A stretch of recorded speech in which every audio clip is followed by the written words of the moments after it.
So I used to think, like many of you guys might do now, that cities were not natural. I used to think that they were abominations of nature. But I've now come to realize that cities are, in fact, natural. Let's first identify some of the reasons why people might say cities are not natural. People say that cities separate humans from their natural place on Earth. People also say that humans have a desire to conquer Earth rather than just to live with it peacefully. Extreme people even suggest we should abandon cities and go live in forests. But humans are not the only species to create shelter out of their environment. Birds, for example, create nests out of leaves and twigs that they find. Beavers create beaver dams as their own versions of cozy little homes.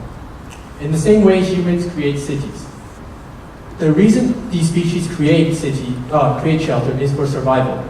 And the core function of life is survival. Therefore, there can be nothing unnatural about creating cities, if that is the function.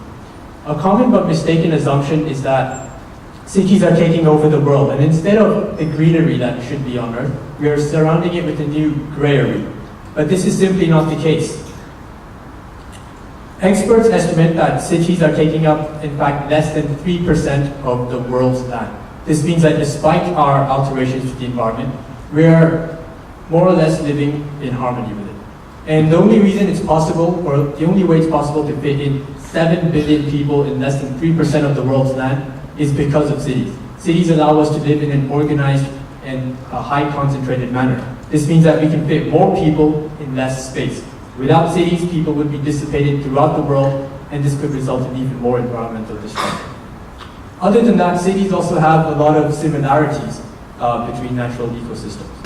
For example, trees and buildings are very similar. Firstly, they both grow. The growth in trees is quite obvious based on their DNA, the quality of nutrients they get, the amount of water. They grow a certain height in a certain way. And in the same way, buildings grow to a certain height, and they can be even made to grow taller based on their structures and architectural designs. Burj Khalifa, for example, has been designed in such a way that if a rival building rivals its 800-meter height, it can be made to grow taller than what it is.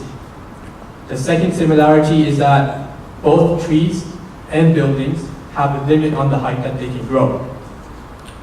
Trees can only grow a certain height, and this is because of their, again, DNA structure and this time physical forces as well. Buildings, in the same way, based on their foundation and their architecture and the materials they're built with, grow to a certain height. Many of the buildings now will not be able to support more floors because they will be too heavy. The final similarity that I've noticed between buildings and trees is that they both provide shelter.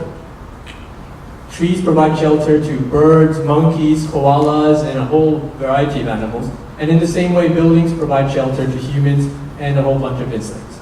But what about the harmful effects of a city?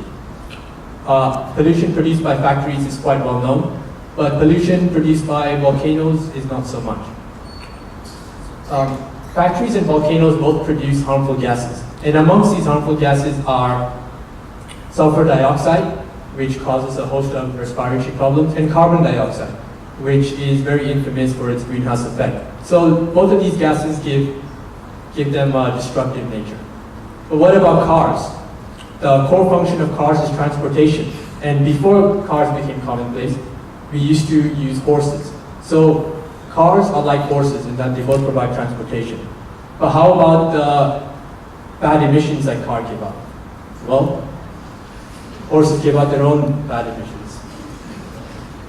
With all these similarities, how can cities not be natural? This is why I thought cities are natural. Thank you.